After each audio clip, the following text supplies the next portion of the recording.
കയ്യിലൊക്കെ ഇട്ട് പിടിച്ച് വലിച്ച് മുളക് പൊടിയൊക്കെ വാരി തേച്ച് അവൻ്റെ കണ്ണിൽ ഒരുപാട് നേരം ഞാൻ കിടന്ന് വിളിച്ചത്. കുറ്റിയിട്ടേക്കണേനെ കൊണ്ട് ഇവർ വന്ന് കതവിന് തട്ടിയാർക്ക് കൊളുത്തെടുക്കാൻ പറ്റിയില്ലല്ലോ എനിക്ക്. അതിന് മുമ്പേ മുളക് പൊടി കണ്ണി വാരി തേച്ച് കൊണ്ട് നിന്നിട്ടല്ലേ വലിച്ച് പൊട്ടിക്കുന്നത് മാല. വർക്കലയിൽ വൃദ്ധയുടെ കണ്ണിൽ മുളക് പൊടി വിതറിയ ശേഷം മാല കവർന്നു. പർദ്ദ ധരിച്ചായിരുന്നു മോഷ്ടാവ് എത്തിയത്.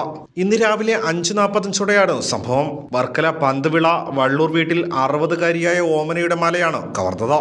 ഓമന മാലയിൽ പിടിമുറുക്കിയതോടെ 3 പവന്റെ താലിമാലയുടെ 1/4 ഭാഗവും ബലപ്രയോഗത്തിലൂടെ പൊട്ടിച്ചെടുത്ത ശേഷം മോഷ്ടാവ് രക്ഷപ്പെട്ടു.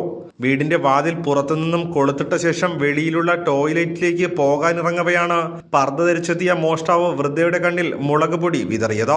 ബാത്റൂമിൽ അകത്തും വെളിയിലും ലൈറ്റ് ഇട്ടിരുന്നു. ലൈറ്റ് നോക്കിയപ്പോഴത്തേക്ക് ബൾബ് അണഞ്ഞിരിക്കുന്നു. പിന്നെ ഞാൻ വിഷമിച്ച് നിന്ന് വിളിക്കുന്നുമ്പായിട്ട് കുറ്റി എടുക്കുന്നുമ്പായിട്ട് ആൾ വന്ന് മാല പൊട്ടിച്ച് കൊണ്ടുപോവേണേ. അപ്പോഴാണ് ഈ കറുത്ത ഈ പറത ഇട്ടേക്കുന്നതായിട്ട് ഞാൻ കണ്ടത്. അപ്പോൾ തിരിച്ച് ഓടി പോകണമെന്നാണ് ഞാൻ കാണുന്നത്. അപ്പോൾ മാല ഒരു കഷ്ണം ഇവിടെ കിടന്ന് പിന്നെ താലിയും കൊളുത്തും കെട്ടി കയ്യിലൊക്കെ ഇട്ട് പിടിച്ച് വലിച്ച് മുളക് പൊടിയൊക്കെ വാരി തേച്ച് അവൻ്റെ കണ്ണിൽ ഒരുപാട് നേരം ഞാൻ കിടന്ന് വിളിച്ചത്. കുറ്റിയിട്ടേക്കണേനെ കൊണ്ട് ഇവർ വന്ന് കതവിന് തട്ടിയാർക്ക് കൊളുത്തെടുക്കാൻ പറ്റിയില്ലല്ലോ എനിക്ക്. അതിന് മുമ്പേ മുളക് പൊടി കണ്ണി വാരി തേച്ച് കൊണ്ട് നിന്നിട്ടല്ലേ വലിച്ച് പൊട്ടിക്കുന്നത് മാല. പരിസരം മൊത്തവും എല്ലാവരും ഉണർന്നു. അന്നേരം ലൈറ്റെല്ലാം ഇട്ട് എല്ലാവരും വന്ന് ആൾ ഓടിക്കൂടി. അതിന് മുമ്പേ അവൻ സ്ഥലം വിട്ട്.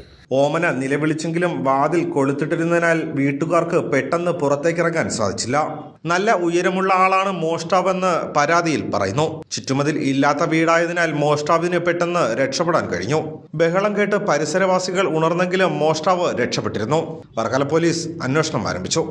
ഭാരത് വിഷൻ വർക്കല.